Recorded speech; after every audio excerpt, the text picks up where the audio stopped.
Late one evening, under the dim glow of a street lamp, a weary priest walked down a quiet neighborhood street. His robes fluttered in the cool breeze as he clutched a simple leather bag close to his side. Out of nowhere, red and blue lights flashed behind him, and a stern voice called out, "Stop right there." A police officer, his hand resting on his holstered weapon, stepped out of a patrol car, his eyes narrowed with suspicion. "Mind telling me what's in the bag, Father?" the officer demanded, his tone sharp. The priest, calm yet puzzled, replied softly, "It's nothing dangerous, I assure you." But the officer wasn't buying it.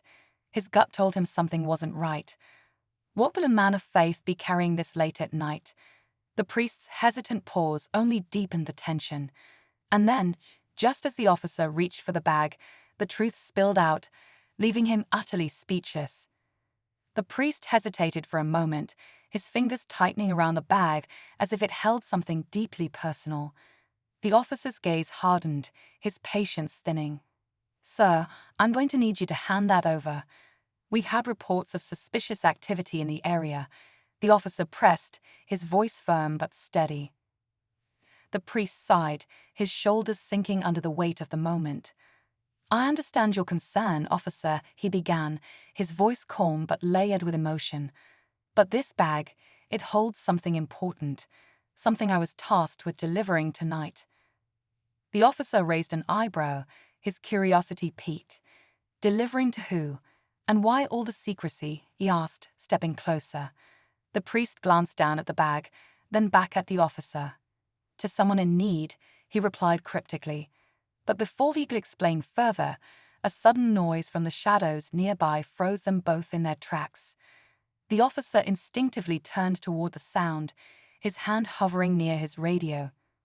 The rustling in the shadows grew louder, but when a stray cat darted out, both men let out a tense breath. Still, the moment didn't ease the officer's suspicion. His focus snapped back to the priest, who now seemed even more guarded. "You're hiding something," the officer said firmly. "Whatever's in that bag, I need to know what it is." The priest held his ground, his expression a mix of calm and defiance. "Officer, not everything is as it seems. This isn't about breaking the law, it's about doing what's right." The officer's grip on the situation tightened, his thoughts racing. Was this man a threat, or was there more to this than met the eye? Meanwhile, in the priest's mind, the stakes were growing. If he failed his mission, someone's life could be forever changed. But could he trust this officer with the truth? The tension between the two grew thicker with every passing second. The officer stepped closer, his eyes locked on the priest's. "I'm giving you one last chance," he said, his tone low but firm. "If you've got nothing to hide, open the bag." The priest's hand hovered over the zipper, his face etched with conflict. He knew the officer was only doing his duty, but he couldn't risk exposing the contents. Not yet.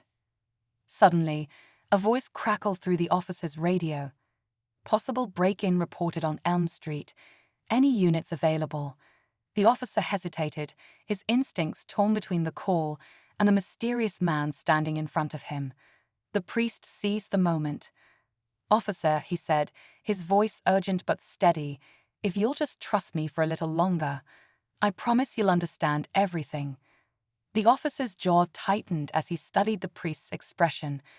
But before he could respond, a car door slammed nearby, followed by hurried footsteps. Someone was approaching fast, and their shadow loomed larger with every step. The officer turned sharply, his hand instinctively resting on his holster as the shadowed figure stepped into view. It was a man, out of breath, clutching his side as if he'd been running for miles. "Father, thank God I found you," the man gasped, his voice trembling. The priest's face softened with recognition, but the officer's suspicion only deepened. "Who are you?" the officer demanded, stepping between the two men. "And why are you chasing him?" The man raised his hands defensively, glancing nervously at the officer. "Please, I'm not here to cause trouble," he stammered. "The father, he's helping my family. I needed to find him before it was too late." The officer's brow furrowed as he tried to piece together the puzzle. "Too late for what?" he pressed. The man hesitated, his eyes darting to the priest for permission to speak. But before he could answer, another noise erupted, a loud crash in the distance. All three froze, the sound echoing through the empty street like a warning. The officer's radio crackled again, the urgency in the dispatcher's voice cutting through the tension. Something bigger was happening, and the pieces were starting to collide in ways no one could predict. The officer's instincts kicked in, and he motioned for both men to stay put. "I'm checking this out," he said firmly, his eyes scanning the street as he approached the source of the crash. The priest called after him, his voice urgent. "Officer, please, don't go alone. This is connected to why I'm here." Ignoring the warning, the officer pushed forward, his flashlight slicing through the darkness. As he rounded a corner, his beam landed on a shattered window of a nearby storefront. Inside, a figure moved, shuffling through shelves. "Police. Stop right there," he shouted. The figure froze, then bolted toward the back door. Before the officer could pursue, the priest and the man from earlier appeared behind him. "Let him go," the priest said, his voice calm but commanding. "He's not a criminal. He's desperate." The officer hesitated, torn between his duty and the trust in the priest's words.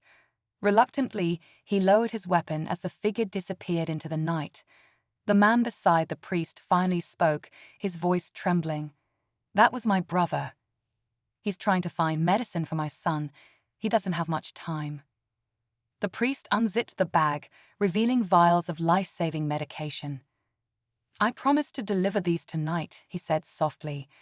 "But I needed to be careful. If these ended up in the wrong hands, the consequences could be devastating." The officer stepped back, his mind reeling. Just as relief began to settle in, a voice crackled through his radio again. "Suspect detained. Different location. Need backup immediately." The realization hit him. The man they let go wasn't the only one involved. Somewhere in the shadows, a larger plan was still unfolding.